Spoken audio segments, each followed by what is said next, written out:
Welcome to episode 36 of the Creative Strings podcast. I am going to share with you how to be confident playing in new styles of music. It's going to include my 11-point checklist along with some important recommendations for how to implement it. So the checklist is going to give you a few things. How to know when and what to play. How to avoid writer's block. How to avoid getting in a rut when you find yourself always repeating the same few ideas. How to make the other musicians you work with feel really comfortable and always want to call you back. Hello and welcome to the Creative Strings podcast. I'm Christian Howes, violinist, educator, and music business entrepreneur. I hope these interviews will inspire you to be creative in your life, in your art, in your business, in every way. So without further ado, let's get to it.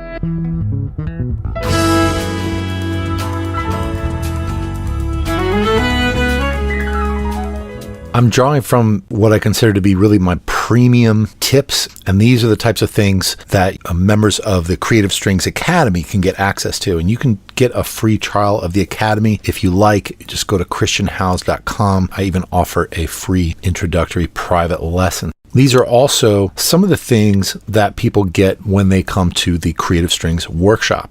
It's not just an event, it's the event for people in the string playing world. I want to thank our sponsors that support our school visits, our camps, the podcast, and other curriculum that we create. They are Electric Violin Shop, which, as you should know, is the place for everything electric strings. Go to electricviolinshop.com. Their phone number is right there. Give them a call during business hours. They'll answer all your questions. They're on top of it all. And also, Yamaha. Of course, I play their electric violins, but they also make electric cellos, violas, basses, and they also make incredible acoustic string instruments. If you look for Support Ed online, that is Yamaha's quarterly free magazine for music educators. Also, if you love this podcast, make sure to check out Rockstar Violinist. Rockstar Violinist is the podcast made by our friends at Electric Violin Shop. Okay, how can you successfully collaborate with musicians in a context that's unfamiliar to you? Maybe you're going to play with bluegrass musicians or old time music or Celtic, Irish music, right? Maybe you're going to collaborate with a singer-songwriter at an open mic. Maybe you want to go to a jam session and collaborate. Maybe you're going to join a worship band at a church and you need to be able to read off of a lead sheet or follow chord symbols. These are all kinds of situations where you're going to feel a little bit lost. I'm going to give you a checklist and a bunch of ways that you can feel confident and know that you are doing a good job as far as the music is concerned and that you're making an impression that's favorable so that the people in that situation with you are going to want to work with you more in the future. And so before I tell you exactly how to do this, I think it's really worth talking about why it's so important to get involved with these types of collaborations in the first place. I would say that collaborations and or mentorships with other musicians in styles that might be unfamiliar to you, these are probably the single most important things that are going to help you to grow beyond the limits of your classical training. I'm a super advocate for classical music. I love classical music. I also acknowledge that there are limits from it. The single best way to grow into the musician you want to be beyond those limits is through the right collaborations and mentorships. In my own experience, I played with Les Paul for 12 years. That was, in some ways, was one of the most rewarding experiences in my career. What prepared me to be able to play with Les Paul, what prepared me to be able to teach at Berklee was the collaborations with artists outside of my classical background long before those huge opportunities. These were the things that were more influential in my musical development. They were the things that gave me the confidence and the skill set to become a more creative musician. So some of these included, for example, in my high school years, working with a rock band. In my college years, working with a blues singer and a fusion guitarist. And then in my late 20s and in my early 30s, I learned from jazz musicians, flamenco musicians in Spain, Appalachian fiddlers in Tennessee, Cuban musicians in New York City. And in every one of these cases, when I first started, I was clueless. I had no idea what I was doing. So I just accepted the fact that it was uncomfortable, and I tried to open myself to learn things from these musicians who had experienced music in a way which I had not experienced music. All of these collaborators were also mentors, giving me access to new language and new skills. And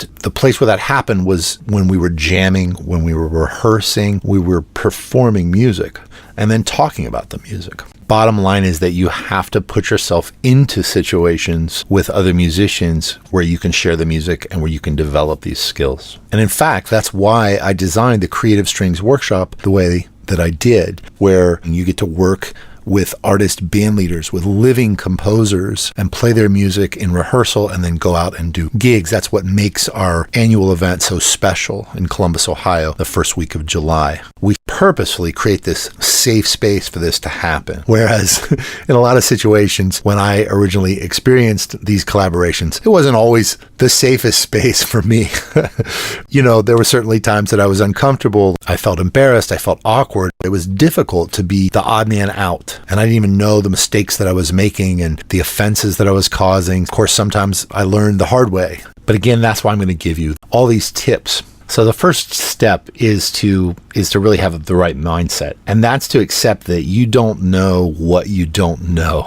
I mean, if you've never played Latin music or Appalachian music or rock music or free jazz, you've got to start by just accepting that even though you might be an expert at some area of music, maybe it's classical music, maybe it's teaching, you don't know anything about what you're about to get into. And things are different. Realizing this and accepting it is going to save you a lot of stress. It's going to save misunderstandings and frustration. And once you realize this, you're going to act differently. The way you act and the way you think and feel about it is going to make all the difference in that initial collaboration and the impression that you make. I made the mistake of assuming that since I was an expert classical musician, that I was an expert all-around musician. So therefore, I sometimes came across as arrogant or possibly even condescending. I learned, and I want you to understand, that the proper attitude to show is an attitude of respect. And that doesn't mean you have to show up like a walking apology either. You can feel confident about the abilities you have. But when we show respect to other musicians by acknowledging that we don't know what we don't know about the music that they are experts at, then we attract respect, and this fosters a healthy spirit of collaboration. By letting the other musicians ask for what they want in whatever musical situation, everyone wins. And the music wins, especially. In other words, if something that we've done before in classical music, it might work in classical music, but it doesn't mean it's going to work everywhere else, like vibrato or rubato or certain articulations. Sometimes we make the mistake of pretending that we know what's going on, or we might play a lot of fancy stuff or fast stuff to show off our tone or our vibrato or our chops, or we just fail to notice or ask how the other musicians are reacting to what we're doing. And this usually backfires. Musicians will always appreciate you when you give them permission to ask you for what they want. It also sets me up to be more impressive to them when they hear how quickly I can give them what they want once they give me clear instructions. And it makes it easier for them to give me those instructions. And I find that this is really applicable in so many social encounters, right? If you think about it, it's like any social encounter in which we go into a group of people which we have little familiarity with, whatever history they might have, people who share something which we're not accustomed to sharing. Now, after taking a lot of hard knocks, I finally figured a lot of this out, and ultimately I learned to make it work with musicians in all kinds of settings. This is more important than practicing licks, because you've got to be able to find a way to get along with other musicians, and even better, to begin to truly appreciate and understand what they do. Some funny stories I've got about this. One time I was in a small town in China, and it was a band that was meeting me there,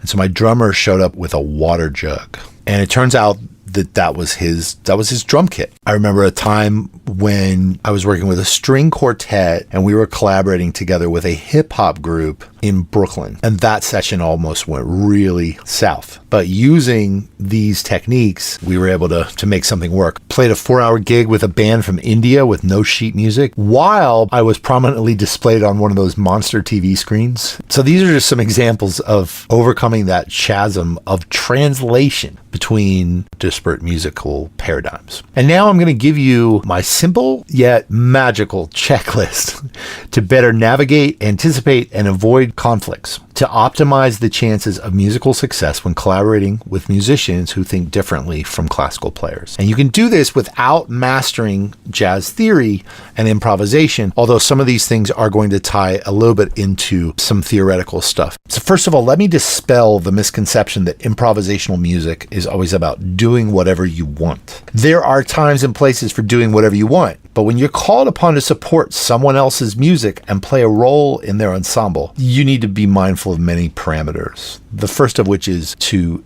do no harm. And just because it involves improvisation, this doesn't change what makes music good or bad. It's just like if you're playing Bach and Brahms, you want to do what makes the music feel right. Now, second, this list may seem like it puts you in a box, like taking the magic out of the creative process. As counterintuitive as it may seem, placing restraints upon yourself is one of the absolute best things you can do to promote your own creativity. Part of your role in a band is to be an improvising soloist, but a bigger part is really to think like an arranger. And that means composing your part. Your part in the song will take on various shapes, from textural colors to rhythmic accentuations to harmony pads to a feature or a solo. If you think like an arranger, you can drag and drop these types of ideas into just about any song for any band in any style, adding value to the music, and they'll call you back again and again. So first, I'm going to give you the musical checklist, what to do or not do every minute when you're collaborating with a band. Then I'll give you a list of specific interpersonal suggestions related to my preamble that are just as critical to your success. So number one,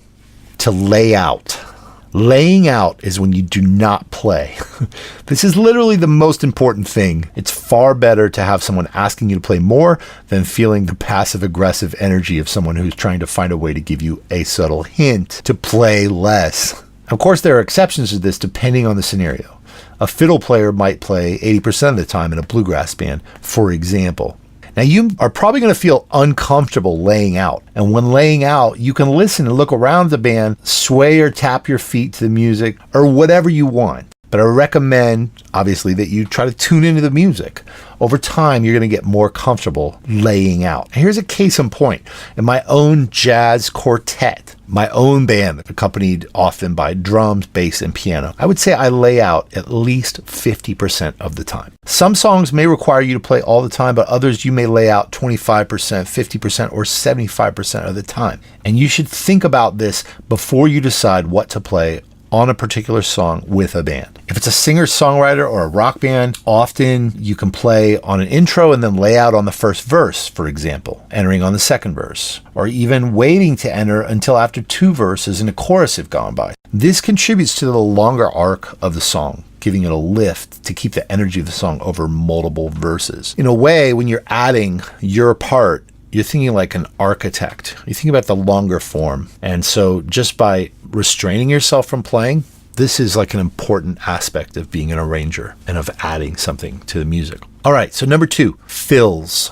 I guess I would describe a fill as like a short melodic idea that happens in the spaces when a singer is not singing or when a melody instrument is not playing a melody. And there are two common ways to organize fills. You could, for example, take all the fills throughout one verse of a song. Or you could go back and forth where you play a fill after one phrase and then someone else in the band plays a fill after another phrase. And here are some tricks you can try, by the way, when practicing to make your fills sound more convincing. Try clapping the rhythm of your fill before adding notes. Non-specific rhythm is the death of many an ill-fated fill.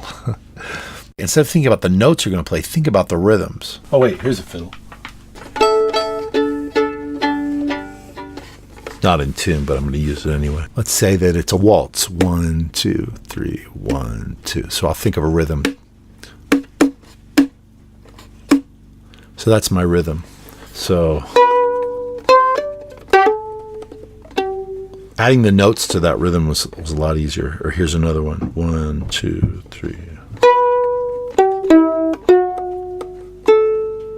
Has so much clarity after you think of the rhythm first. Here's another thing that you can try to make a fill. Listen to the words and then respond musically based on what those words mean to you. Respond to the melody line of the singer. Play something like or unlike the singer's melody. Another idea is to respond to the other fills. So if you listen to the fills played by other members of the band, and then you could do something that's like their fill or unlike their fill. And finally, you could outline a simple melodic shape using chord tones, which brings me to number 3. Long tones, mostly chord tones, also known as pads. A pad is one of the easiest things to do if you know the harmony or if you're able to hear the harmony, i.e. the chord tones. The safest way to play a pad is to play voice-led chord tones, following the harmonic rhythm, playing on the downbeat of each chord. And being able to voice lead chord tones, all that means is that if you have, let's say, a D chord, and then you have a C chord, so you can move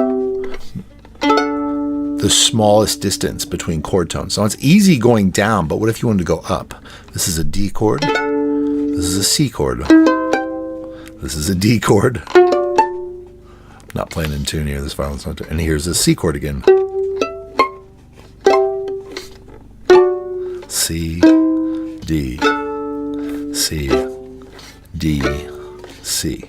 So that's voice leading. It's being able to move the smallest distance between a chord tone in one chord to a chord tone in the next chord. And you don't want to just be able to do that between D and C, but you'd also want to be able to do it between D and A, D and G, D and G minor. And I've got a whole list of recommended pairs to practice until you can memorize them and just kind of know them like the back of your hand. And this is what creative musicians that have studied harmony a lot, this is one of the key abilities that they have is the ability to voice lead chord tones in various harmonic progressions. This is one of the biggest things that holds back classical musicians is the fact that they haven't studied this. They were never taught it. It's not their fault. They just never learned it. If you don't have the voice leading internalized between chord tones from different chords, the easiest way to deal with this is by creating a diagram that I call a chord stack. It contains all the notes in the triad stacked everywhere that they occur in first position on your instrument. And again, this is something that I give away in the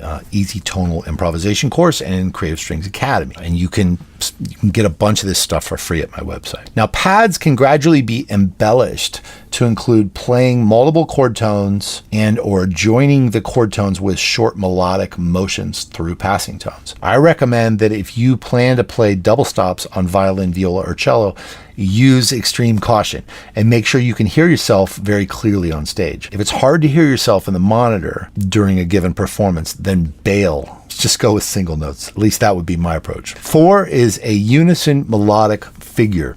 And that's simple. That's what we know how to do as classical musicians. Copy the melodic figure and play in unison. So often there'll be a hook or a melodic figure that other members of the band are playing, and sometimes it will be a center point during that moment. Other times it may be more of an accompanimental figure. If it's the centerpiece, chances are you can either double the line or harmonize the line. If it's an accompanimental part played by the guitar or bass, you may want to ask whether they'd like you to double it. Or if you don't want to ask, then just play it and then watch them. Observe their body language or their facial expressions to see if they like it or not. Usually people will let you know. They'll give you a nod if they like it, or they'll just kind of get tense if they don't want you to do it. The 5th thing is harmonize the figure. Instead of playing a unison melodic figure, play a harmony to the melodic figure. Number 6 is to create rhythmic textures. And I will just say about rhythmic textures that it's very context dependent. For example, I don't think that you should be chopping, doing a bunch of rhythm stuff that's just percussive without notes, unless there's not a drummer. If there's a drummer playing, just let the drummer handle the percussive aspects. Number 7 is to double a vocal melody. And again, I would say be really sensitive about when you double a vocal melody, because a vocalist may not want you to do that, but there may be some cases where you could do that.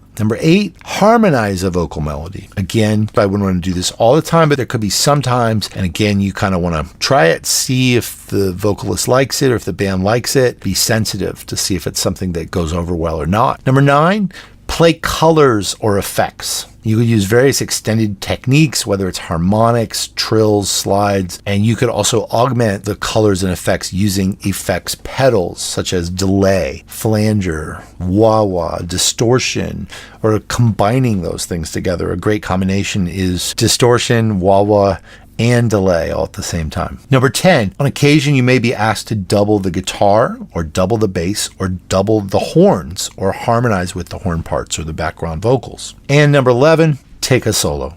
Generally, I would say check with the band leader to be clear on when the solo is. If you have a solo, don't expect to have a solo. But if you do have a solo, then make sure you know when it's supposed to happen and how long it should be.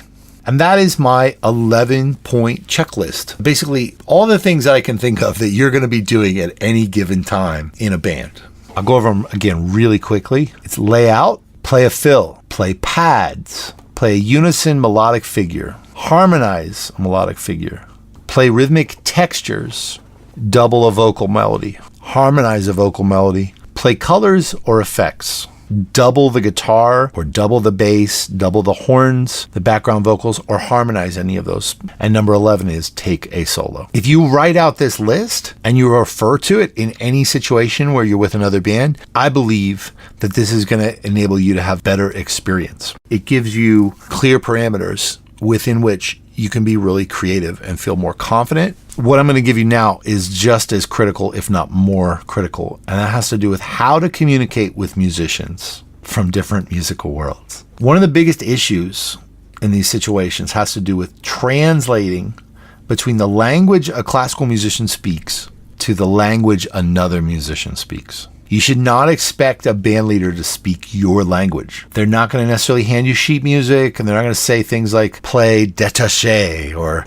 there's a rubato in measure 35. It's not going to be like orchestra class or string quartet. And remember that they make perfect sense to the musicians who speak their language. You are the outsider. If you're not prepared to speak their language, then these are some key questions that you should ask. For example, should I lay out in the first verse? Can I play two different examples over this section of the song? And will you tell me which one you prefer? Would you like me to play high like this, or low like this, or fast like this and slow like this, or dense like this, or sparse like this? So you're kind of giving them words and giving them examples so that you're making it easy for them to tell you what they like and what they want so that you can understand it. Whenever you can, demonstrate a part. Do you like this part? Is this good? Or do you like this instead? Make it easy for musicians to say yes or no, so that there's no gray area. Do they like this or do they like that? The more you can discern what the musicians in any context are looking for, the more you will be seen as someone easy to work with. You want to watch for visual cues from the band. You want to watch body language. You want to watch facial expressions. If you're looking for this, you will see whether people like things. If they don't like something, if people show like a lot of tension, you can ask them, is this okay what I'm doing right here? Do you have any suggestions for what I can play in this section? Would you like for me to lay out here? You need to prompt feedback by saying things like, how do you like the part I came up with for the bridge? Is it too busy? Would you like to hear it played down lower on the instrument? Would you like to hear what it sounds like if I harmonize the riff the guitar player plays during the bridge? And again, these questions are all going back to my checklist. Is the chopping pattern I'm playing working, or should I try a different type of groove? Do you like this or that better? If you keep the checklist handy, and if you follow the guidelines around communication, you are going to maximize success. You are going to make a great impression. People are going to want to work with you. They're going to feel respected. They're going to feel appreciated. They're going to feel like you appreciate and respect their music. They're going to want to call you and refer you again and again, and you are going to get better, and you're going to learn more and feel more confident. I wish I would have known this 20 years ago, 30 years ago, and I hope that you're going to find this helpful. And please let me know. Now, as I said, this is a big part of the reason that I designed Creative Strings Workshop, an incredible 5 to 6 day event that happens every summer in Columbus, Ohio during the week of July 4th. And we've been doing it for 18 years now. One of the critical aspects of it is this aspect of collaboration. We have many artist band leaders that come there just for this sole purpose of giving you the chance to rehearse, to talk about the music, to learn from musicians who come from outside a classical background, a wide, diverse array. Appalachian music, there's R&B, singer-songwriter, jazz from early to modern, so many different types of music. And I don't even want to pigeonhole a lot of the music because these are such distinctive and personal artists that you get a chance to learn from. And it was those types of collaborations that I had with artists that I gleaned things from. Those are the things that really shaped my skill set. They shaped my confidence. They allowed me to have the experiences and be prepared for the experiences that I've had in my career, and to be able to have a career that I enjoy and to feel creatively expressed. So this is one of the key reasons that I think makes Creative Strings Workshop so special. I really want to encourage you to come. It's an amazing event, whether you are a classical player, whether you've never done any improvisation, if you're a Suzuki teacher, a violin professor, a school orchestra teacher, if you're an amateur, an adult beginner. We've had all of these types of people have come from age literally 14, even younger, to people who are retired in their 70s. We've had freelance classical players come from Melbourne, Tokyo, London, Paris, Chicago, New York City, Los Angeles. We've had lots of orchestral teachers, Suzuki teachers, who take material back and share it with their students. We've had so many attendees who started coming when they were teenagers and are now many of the brightest stars out there doing just amazing things. And people come when they're in college as well. We've had pre-formed string quartets come to work with us during the summer. So I'm really committed to spreading this and getting it out there. And I want you to come to Creative Strings Workshop every summer in Columbus. You should come this summer, the week of July 4th. If you can't make it to Columbus, we have some other workshops as well, and we have a special workshop in Asheville, which is very limited in size, and it's just for folks who want to study with me for 5 days. Please hit me up on email, chris@christianhouse.com, or go to the website, christianhouse.com/education, and you can learn about the workshops. You can also learn about Creative Strings Academy, which is a chance to work online, get a free lesson with me during special promotions. I want to thank our sponsors once again, Yamaha and Electric Violin Shop. And again, if you like this podcast, you should check out Electric Violin Shop's podcast. It's called Rockstar Violinist. Thanks so much for tuning into this special episode. Please share it, leave a review, make sure you're subscribed to the Creative Strings podcast wherever you listen. See you next time.